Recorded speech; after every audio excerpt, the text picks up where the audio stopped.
Hi everyone, welcome back to my channel. My name is Abigail and this is going to be the 7 lessons I learned buying a house for the first time.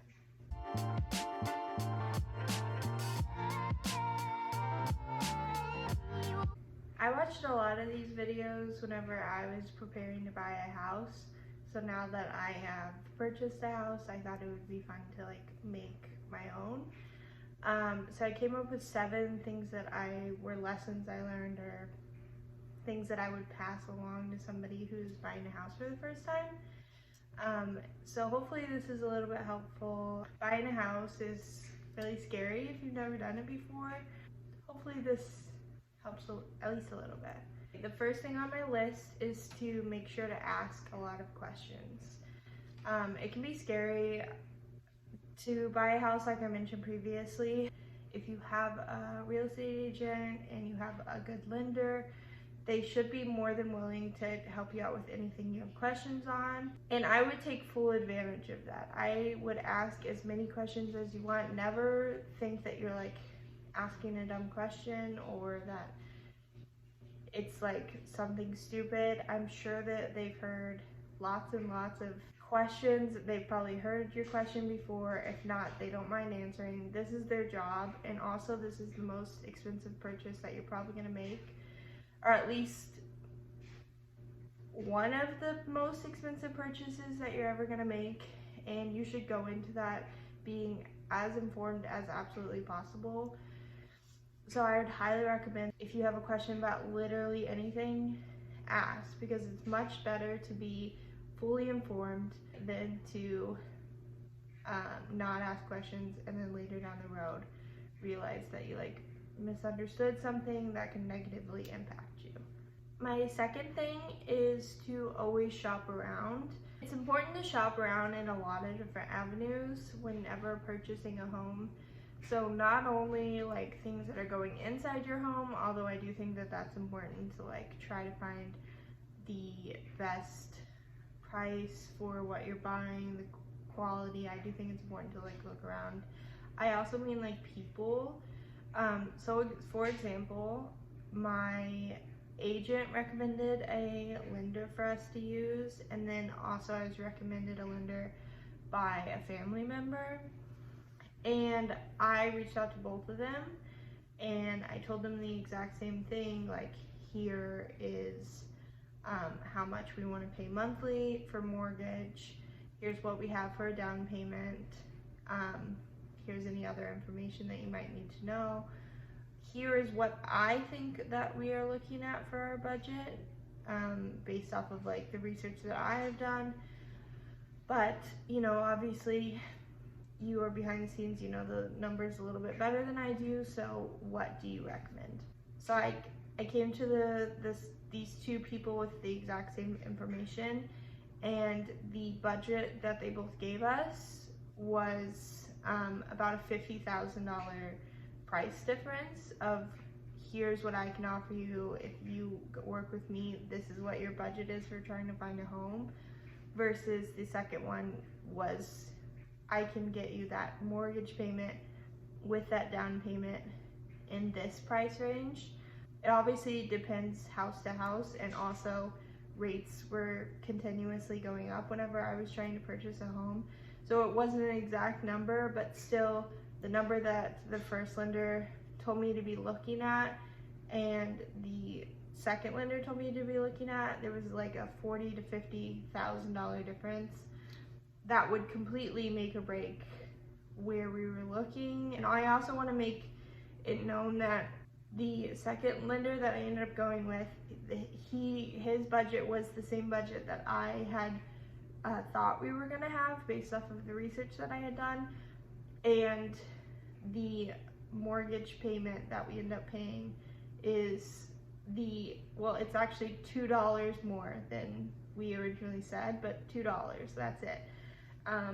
And so we were able to find a home in the better budget range for the exact mortgage payment that we were looking for.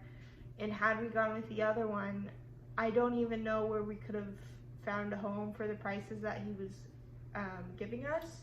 So I just think that's one example of shop around, make sure you talk to different people. If you're doing any work in the home, like any contracting work, any electric work, any plumbing, try to get quotes from multiple different people, because you never know what, like, you don't always want to go with the cheapest option, but you also don't want to just go with the first one you see, because somebody could do the exact same quality worth of work for thousands, hundreds less. So it's just important to always just get information from multiple people.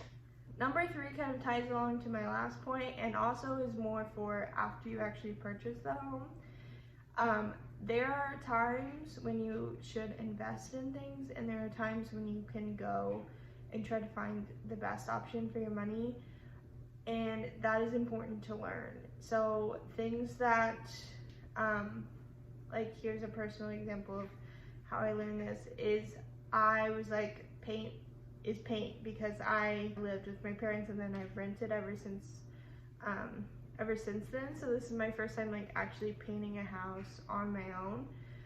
And so I was like, I know there are different qualities, but I don't know that it makes like that big of a difference. And there was a pretty substantial price difference in the like different qualities of paint. And I was like, I think I'm just gonna go on the lower end of paint and I'm sure it'll be fine. And then the paint I got was so thin, took 4 different coats in order for it to like look good, versus whenever I had to do other painting in other rooms of the house, I switched and I went to a higher quality, and it was, I could see the difference in the paint. It was so much thicker, went on so much smoother, and required significantly less coats. And I just think that that is like an important thing in a lot of different avenues. So when it comes to like some furniture pieces, you can go like, I got a table from an estate sale, and I got some things from like, I got a lot of my furniture secondhand, but there are some pieces that I was like, this needs to hold up and needs to be quality, so I spent a little bit more on that. And that's something that I still have to navigate, and something that's not always easy to figure out, but it is something that you should try to learn, because it's not good to always go with the cheapest option, and then it's also, on the other hand, not good to always just go high grade, like as expensive as you can, because there's sometimes where you should invest and sometimes where you don't need to, and that's just something that is important to learn.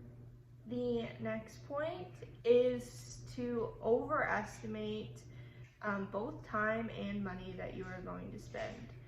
So in my experience, everything was more expensive than I expected it to be, and also took significantly more time than I expected it to be. And I went into this having done research. Like, I looked up the prices of different things that I knew we were going to have to do in the home. So I had a budget in mind, and there are like a few things that were within the budget, but a lot of things ended up being more expensive because they just ended up requiring more things than I expected them to require, or like I just like had to go back and get more supplies, or things take so much longer than I expected them to take.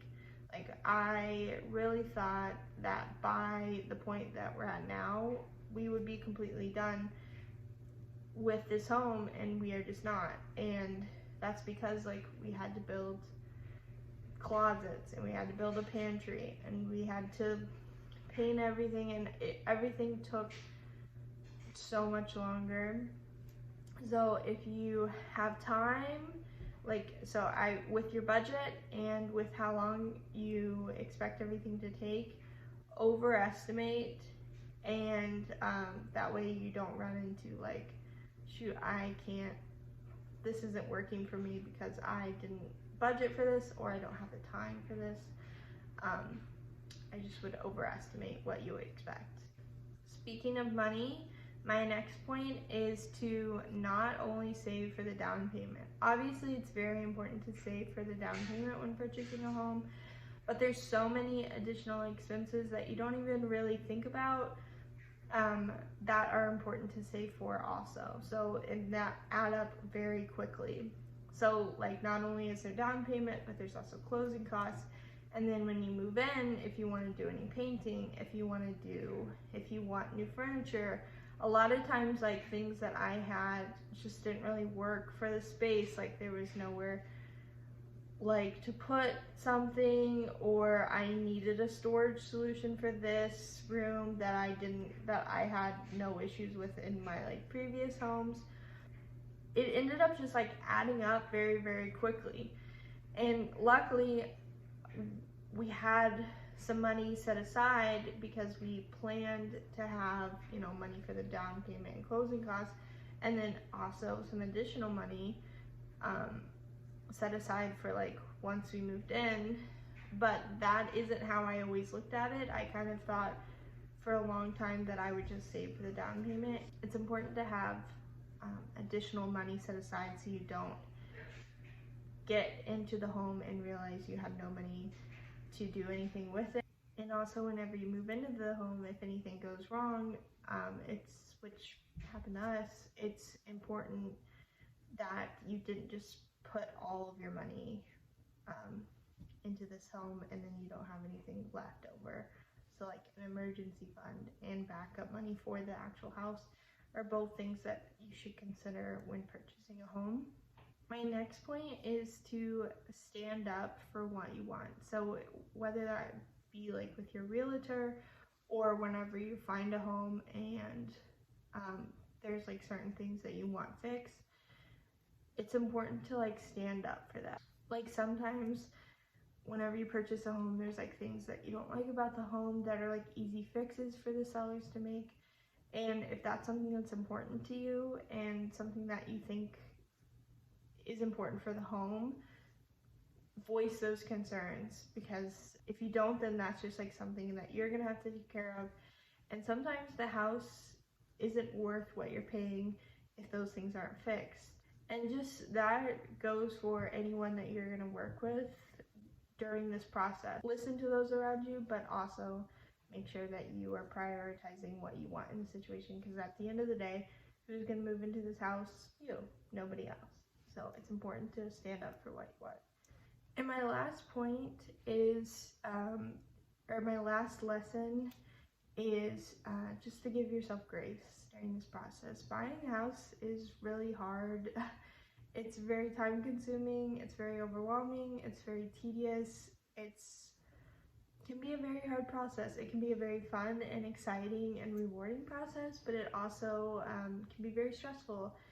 And it's just important to be nice to yourself during this process. Just don't beat yourself up if like things aren't going as fast as you want or the way that you want, or just it's remembered that this is a very overwhelming time and to give yourself grace during this period.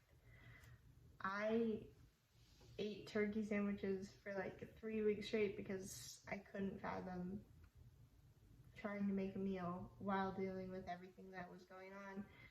And stuff like that is important. It's always important to prioritize you, especially when going through something as exciting but also overwhelming as buying a house and moving and everything that comes along with that. So I hope this was helpful, at least in some way. These are all just 7 things that I learned while doing this, and these are things that I would tell myself if I was to go back and do it for the first time. So hopefully this helps somebody else also. Thank you so much for watching. If you liked, please like or subscribe, and I will see you in a video very soon. Bye!